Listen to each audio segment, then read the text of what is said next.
Salut à tous, bienvenue pour cette nouvelle vidéo et aujourd'hui c'est un épisode de BD découverte.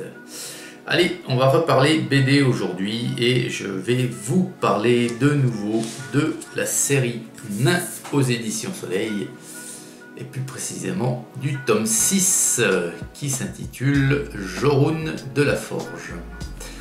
Alors, le tome 6 de la série Nain, eh ben, ça marque le début du second cycle, hein, puisque avec les tomes 1 à 5, on a vu toutes les maisons naines, hein, c'est-à-dire la forge, le talion, les errants. Qu'est-ce qu'il y avait encore? Le bouclier. Et puis, j'en oublie certains. J'en oublie un. Je sais plus. Donc ici dans ce tome 6, Jorun n'est autre que le fils, enfin un des fils de Redwyn et souvenez-vous, le premier tome du cycle nain ça s'appelle Redwyn de la Forge. Donc ici on est dans la continuité de l'histoire avec c'est en vedette cette fois-ci Jorun, le plus jeune des deux fils de Redwyn, hein. Redwyn qui... la chaise, excusez-moi. Redwyn qui a donc deux fils, Jorun et Ulrog.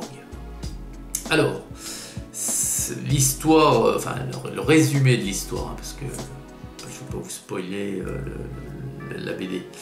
Le résumé, c'est tout simple, c'est un peu le remake un petit peu de Redwyn, c'est-à-dire que les relations père-fils sont très compliquées. Redwyn, dans le numéro 1, avec son père Ulrog, ils se comprenaient pas, quoi. Ils se comprenaient pas. Redwyn voulait forger des armes, voulait combattre et tout, alors que son père voulait lui faire forger que des outils pour que ce soit un gentil, enfin gentil entre guillemets, voilà. Et bien ici, Jorun, il est ingérable. Jorun, il est ingérable, pourquoi? Parce que déjà tout petit, il éprouve un peu de jalousie envers son frère Ulrog. Ulrog qui a un peu les faveurs de Redwyn, donc leur père, et Redwyn apprend à Ulrog justement la forge, la façon de forger et tout, et laisse un peu de côté Jorun. Et Jorun qui lui est attiré par la forge également, un jour il arrive un accident dans la forge et Jorun est gravement brûlé. Et depuis ce jour-là, voilà quoi, depuis ce jour-là, il y a un petit peu un fossé qui se crée entre le père et le fils. Et Jorun, en grandissant, devient de plus en plus incontrôlable, si bien que Redwyn décide de le confier à un recruteur de la Légion de Fer. La Légion de Fer, c'est l'élite des unités guerrières naines. Ce sont un peu des mercenaires, on va dire, hein, qui sont à la solde de rois qui sont prêts à payer leurs services pour défaire une armée, pour se défendre de telle invasion, voilà. Mais c'est l'élite guerrière des nains. Et ils sont caractérisés, vous voyez, Jorun ici, par ses tatouages sur la tête. Voilà. Donc je ne vais pas vous en dire plus, simplement ce que je peux vous dire, c'est que ici on est sur un excellent tome et que mon impression première, après les 5 premiers, se confirme ici. Les tomes sur la caste, la maison de la forge, sont un petit peu au-dessus des autres, quoi. Voilà, en matière de scénario, je trouve les histoires plus captivantes. Allez, assez parlé, on va regarder quelques planches. Voilà donc cette BD. Alors ici, on est sur une BD donc de scénario de Jarry. Et le dessin de Pierre-Denis Gou, un dessin que j'affectionne tout particulièrement. Et les couleurs sont de Digicore Studio. Alors ici vous voyez Jorun sur son ours. Voilà.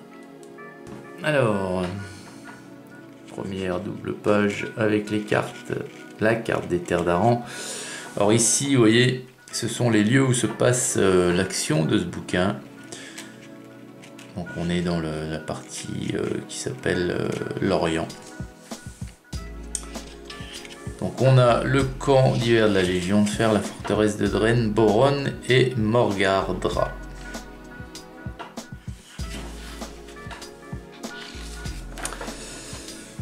Alors voilà, ça débute ici. Et ici sur cette première planche, on voit donc Redwyn de la Forge, donc le papa, et le fils Jorun qui s'affrontent. Et bien en fait la BD va nous raconter l'histoire de comment on en est arrivé là. Voilà. Et donc ça commence, vous voyez, ici. Alors que Redwyn est ici. Ça c'est Ulrog. Et on a le petit Jorun ici. Voilà. Allez. Quelques planches. Sans vous spoiler vraiment ce qui va se dérouler. Alors, vous voyez le dessin, plutôt très très sympa. Moi j'adore. Voilà. Hop. De très beaux dessins, très belles illustrations, des dessins avec des belles vignettes, vous voyez, comme ici. Voilà. Là on arrive à la page 10 et 11 et la découverte va s'arrêter là.